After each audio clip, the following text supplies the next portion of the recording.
Comienza otro semanario geopolítico, el semanario de Óscar Vara y Antonio Vara. Vamos con ello. Rusia ha suspendido el acuerdo que tenía con Japón desde 1998 y que permitía que los barcos pesqueros japoneses pudieran faenar en las islas que Rusia ocupó después de la Segunda Guerra Mundial, las Islas Kuriles. Estos territorios los reclama Japón como suyos y han supuesto uno de los puntos de fricción entre ambos países como resultado de la invasión de Ucrania. De hecho, las conversaciones acerca de las islas quedaron rotas como resultado de las sanciones que decidió Japón imponer a Rusia como parte de la respuesta de las naciones occidentales, y Japón ha vuelto a afirmar que las islas son suyas y que Rusia las ocupa ilegalmente. El motivo que ha alegado Rusia para la ruptura es que Japón no ha pagado las cuotas que estaban comprometidas y que contemplaba el acuerdo de 1998. Además de negarse a firmar documentos que establecían una cooperación técnica entre ambos países sobre la isla de Sajalín. Por lo tanto, estamos ante otro elemento de fricción debido a esta división que se está produciendo en el mundo entre naciones autocráticas y democráticas y que se pone de manifiesto precisamente con la invasión de Ucrania. Y decimos que este es otro elemento porque, por ejemplo, bombarderos estratégicos rusos y chinos han patrullado alrededor de Japón el 24 de mayo. Fueron 4 bombarderos Xi'an H-6, 2 bombarderos rusos Tu-95, que atravesaron el estrecho de Miyako entre las islas japonesas de Okinawa y Miyakojima, en el Océano Pacífico. Si bien es cierto que ninguno sobrepasó el espacio aéreo japonés, el ministro de Defensa japonés Kishi Nobuo calificó de provocaciones que pueden incrementar las tensiones en la región del este de Asia. Y Japón no parece que esté para muchas provocaciones. Ya ha afirmado que la Marina de las Fuerzas de Autodefensa protegerá a sus pesqueros en caso de que sean hostigados o amenazados por la Guardia Costera rusa. Con lo que podemos empezar a hacernos preguntas peligrosas. ¿Qué pasaría si Japón envía allí a sus flotas pesqueras y los rusos le salen al paso? Imaginad que este elemento crece y la fricción entre ambos países se profundiza. Como evolución de esta presión toma esta medida, que si bien es menor también es significativa. Japón no depende energéticamente de Rusia, pero buscaba convertirlo en un proveedor para depender menos de Oriente Medio y de las dificultades que se pueden presentar en el estrecho de Malaca en cualquier momento. Actualmente solo el 3,6% del petróleo y el 8,7% del gas licuado que recibe Japón vienen de Rusia. Poder confiar en Rusia como proveedor hubiera reducido mucho la dependencia energética de Oriente y ha aumentado la seguridad energética del país nipón. Y es que son importantes las inversiones que ha realizado Japón en estos dos desarrollos energéticos. En concreto, en Sajalín 1, el gobierno y 2 grandes empresas japonesas participan con el 30% de la inversión. Y en Sajalín 2, aunque Gazprom, la gran empresa rusa, tiene el 50%, Mitsui y Mitsubishi tienen una participación conjunta del 22,5%. Veremos si en este camino de presiones crecientes Rusia podría optar por dejar que todos esos caladeros sean explotados por la armada pesquera china, teniendo en cuenta las buenas relaciones que se mantienen ahora mismo entre el presidente chino Xi Jinping y Vladimir Putin. Sin embargo, no existe ningún indicio de que esto se vaya a dar así por ahora. Hoy es día de elecciones en Francia, elecciones a la Asamblea Nacional y por lo tanto los franceses deberán elegir a sus 577 miembros. También tendremos segundas vueltas si es que ningún candidato recibe la mayoría absoluta o un voto equivalente al 25% del electorado registrado. En ese caso los candidatos se volverán a encontrar el 19 de junio, si es que han recibido al menos el 12,5% de los votos. Se está dilucidando si Emmanuel Macron tendrá que cohabitar. Igual que le ocurrió, por ejemplo, al presidente Mitterrand, o bien con una improbable mayoría del Frente Nacional, o bien con una más probable mayoría de la coalición de extrema izquierda. Sin embargo, las encuestas afirman que la nueva Unión Popular Ecologista y Social, que vaya nombre, que se organiza alrededor del candidato presidencial Jean-Luc Mélenchon, podría alcanzar entre el 24 y el 26% de los votos, no muy lejos de la mayoría presidencial de Juntos, que apoya a Macron y que está entre el 25 y el 26%. Por lo tanto, se estima que los ecologistas podrían obtener más o menos entre 195 y 230 escaños, mientras que los de Macron entre 250 y 290. Es aquí donde surgen algunos problemillas porque se necesitan 289 escaños para tener la mayoría absoluta. O sea que si bien parece difícil que la oposición acabe controlando la Asamblea Nacional, el resultado está apretado en las encuestas. Una cohabitación comprometería muy seriamente las posibilidades de Macron de llevar a cabo sus proyectos políticos. Y hay que recordar que la Asamblea es el cuerpo legislativo del país y tiene bastante poder. Por ejemplo, podría poner muchas piedras en el proceso de reforma de las pensiones o de las políticas desregulativas de la economía. Además, y aquí está la madre del cordero, la Asamblea Nacional es esencial para nombrar al primer ministro. Y es por aquí por donde aparecería la cohabitación, es decir, la coexistencia de un primer ministro y un presidente que no sean de las mismas tendencias y formaciones políticas. Parecería que esto no es un problema porque el primer ministro tiene más competencias hacia el interior del país, mientras que el presidente tiene más competencias hacia la política exterior. Pero en caso de que no coincidan en el color político, habría que llegar a entendimientos, y ambos podrían intentar jugar a retrasar los proyectos del otro. Sus poderes quedarían en cierto modo reducidos. Aunque Macron, al ser el presidente, retiene la posibilidad de que, ante una situación de parálisis política, la Constitución francesa le deja la opción de disolver la Asamblea Nacional y convocar nuevas elecciones legislativas. Más interesante sería ver cómo una Asamblea Nacional controlada por la izquierda podría llegar a influir en la política exterior de Francia. Desde luego no lo haría de forma directa porque la Asamblea Nacional no tiene esas competencias. Pero sí que es verdad que podría desgastar mucho la acción exterior de Macron al tenerle centrado en cuestiones domésticas o de política interior francesa. Por otra parte, la Asamblea Nacional podría legislar de forma que la aplicación de los acuerdos internacionales fuera limitada. Aunque también es cierto que la coalición de izquierdas no es homogénea, y no todos los que forman esa coalición son anti-europeístas. Últimamente, las declaraciones de funcionarios de Estados Unidos están tensando mucho la cuerda diplomática con China, y especialmente alrededor de la cuestión siempre delicadísima de Taiwán. Debemos recordar el famoso sí pronunciado por el presidente Biden en Tokio ante la pregunta de un periodista acerca de si los Estados Unidos estarían dispuestos a intervenir militarmente en caso de que China invadiera Taiwán. Pero también existen acuerdos económicos entre Taiwán y los Estados Unidos que han molestado enormemente a China, que ve en todo esto una interferencia en su política interior. Pues bien, en medio de todas estas cosas, la aviación china ha empezado a realizar maniobras militares bastante arriesgadas por el Pacífico en una demostración de eso que solemos llamar en política exterior como asertividad. Por ejemplo, el pasado 5 de junio el ministro de Defensa australiano, Richard Marles, informó de que un avión de combate chino J-16 había interceptado unos días antes, en concreto el 26 de mayo, a un avión de vigilancia P-8 Poseidon. De acuerdo a la declaración del ministro, el caza se aproximó peligrosamente al avión australiano y comenzó a lanzar bengalas cerca de él, además de liberar piezas de aluminio que tienen como objetivo distraer a los misiles guiados por radar. Pues bien, varios de esos elementos de aluminio fueron absorbidos por uno de los motores del P-8, poniendo en peligro al propio avión. Un episodio anterior se había producido entre el 26 de abril y el 26 de mayo, según informaron las autoridades canadienses, en el que jets chinos se aproximaban a un avión CP-140 que había tenido que iniciar maniobras evasivas para evitar la colisión. El avión formaba parte de una misión de vigilancia aprobada por las Naciones Unidas, la Operación Neón, para controlar las transferencias de combustibles y otros productos de barco a barco que suelen hacer los norcoreanos para evitar sanciones. Estos hechos nos recuerdan mucho a un episodio que ya hemos comentado en el canal hace tiempo, el famoso incidente de Hainan en abril de 2001. Por lo tanto, China se está demostrando mucho más activa en la protección de su espacio aéreo al realizar incursiones un poco más lejos de él para alejar la vigilancia occidental lo más posible de sus costas. Porque, y aquí llegamos al verdadero problema, las zonas de identificación aérea en el Mar del Este de la China son un auténtico follón, ya que se solapan la que tiene Taiwán, la que tiene Corea del Sur, la que tiene Japón y aquella a la que aspira a tener China, debido a que en realidad no existe espacio para que cada país tenga una zona de identificación propia, en cierto modo equivalente. De hecho, China se ve constreñida en su propia costa por el cinturón de islas que la rodean, una situación que recuerda en gran medida a la que sufre Turquía con su zona de uso exclusivo marítimo debido al cinturón de islas griegas que tiene bordeando prácticamente lo que es toda su costa.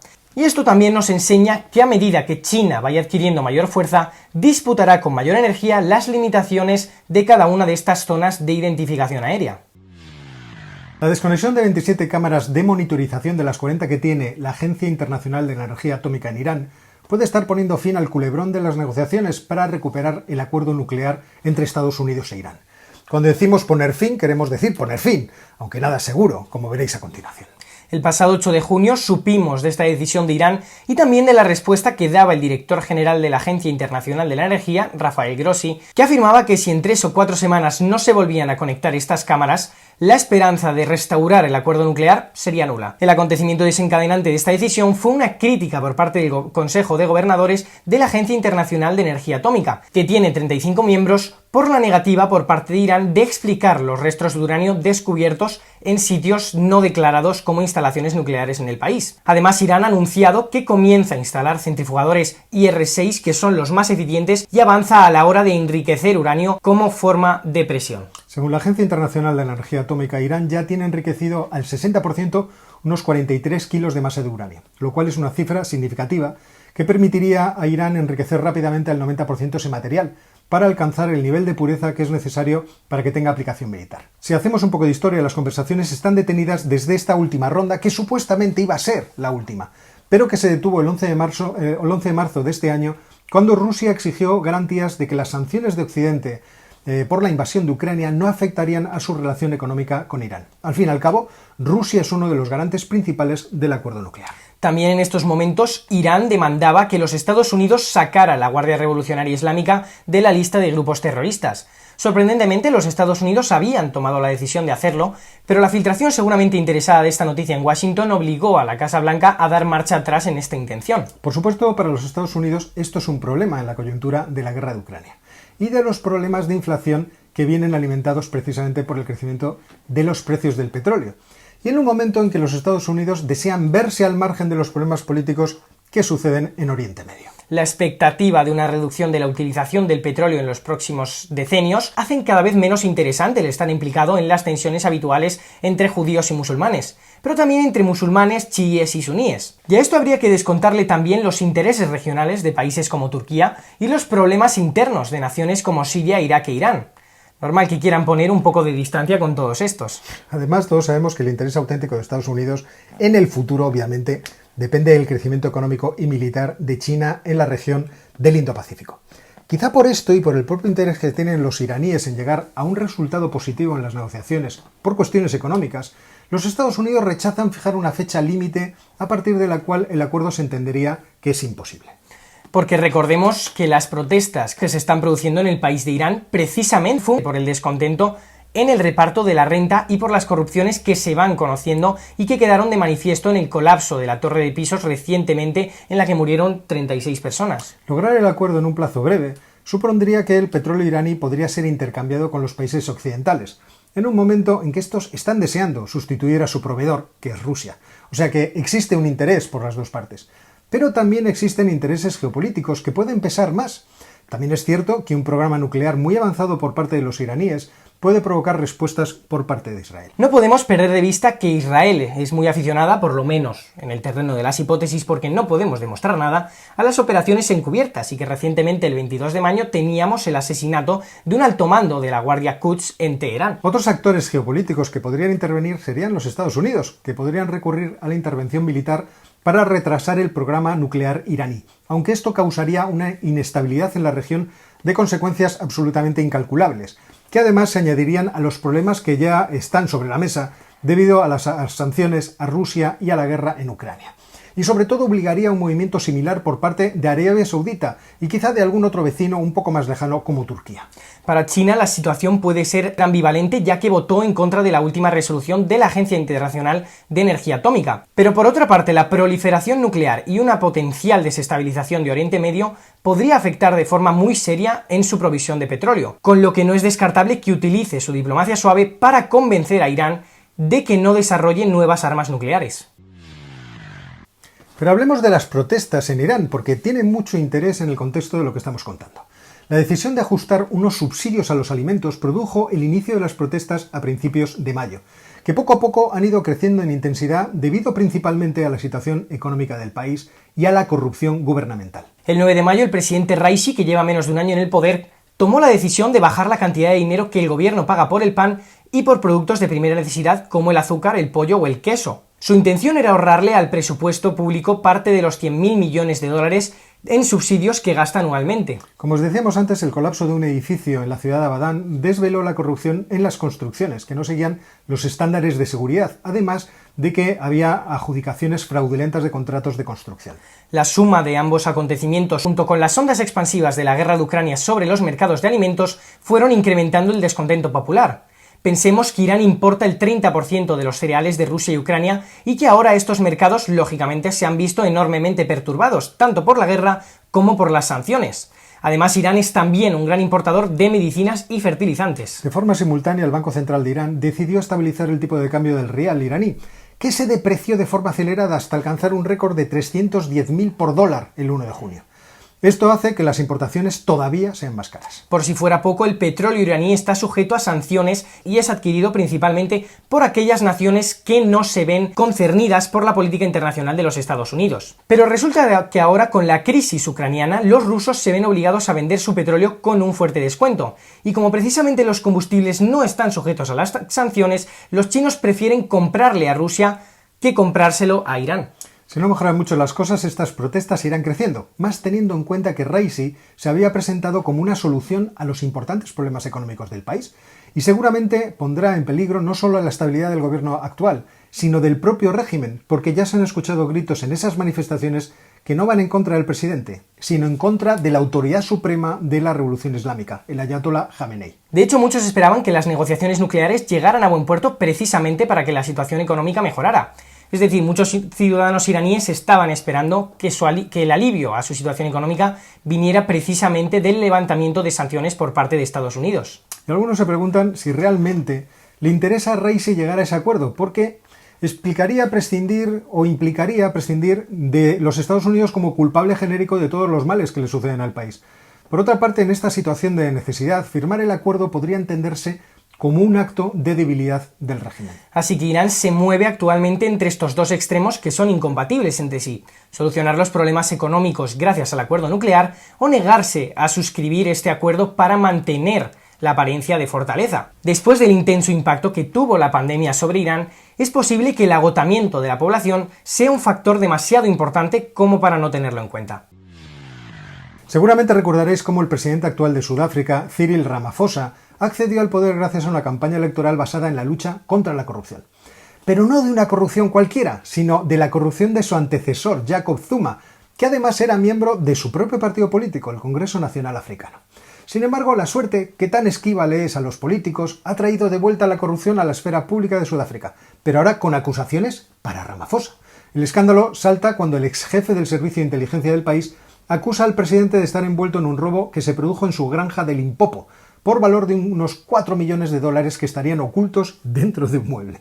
Arthur Fraser le acusa no solamente de robo, sino de haber secuestrado e interrogado ilegalmente a los sospechosos, para después pagarles una cuota para que guardaran silencio. Por lo tanto, se le acusa de blanqueo de dinero, porque no se sabe de dónde habrían salido esos 4 millones de dólares que estaban escondidos. Y también se le acusa de secuestro y de corrupción. Fraser fue jefe de la Agencia Estatal de Seguridad entre 2016 y 2018, bajo la administración precisamente del gran enemigo político de Ramaphosa, el anterior presidente y rival político de su partido, Jacob Zuma. Ramaphosa se defiende diciendo que es dinero ganado por el negocio de compraventa de animales de su granja, porque está claro que la cuestión de la legalidad del dinero es donde radica el problema. Sin embargo, esto explota en un momento que es delicado para Ramaphosa, porque puede afectar negativamente a las esperanzas que tiene de ser reelegido como líder de su partido del Congreso Nacional Africano. Y es que las elecciones serán el próximo diciembre, y si no es nombrado como líder del partido, entonces no tendrá seguramente posibilidades para que lo elijan como candidato en las elecciones presidenciales del año 2024. Además de que ya está todo el mundo pidiendo que dimita, especialmente los partidos importantes de la oposición, como la Alianza Democrática o los luchadores de la libertad económica,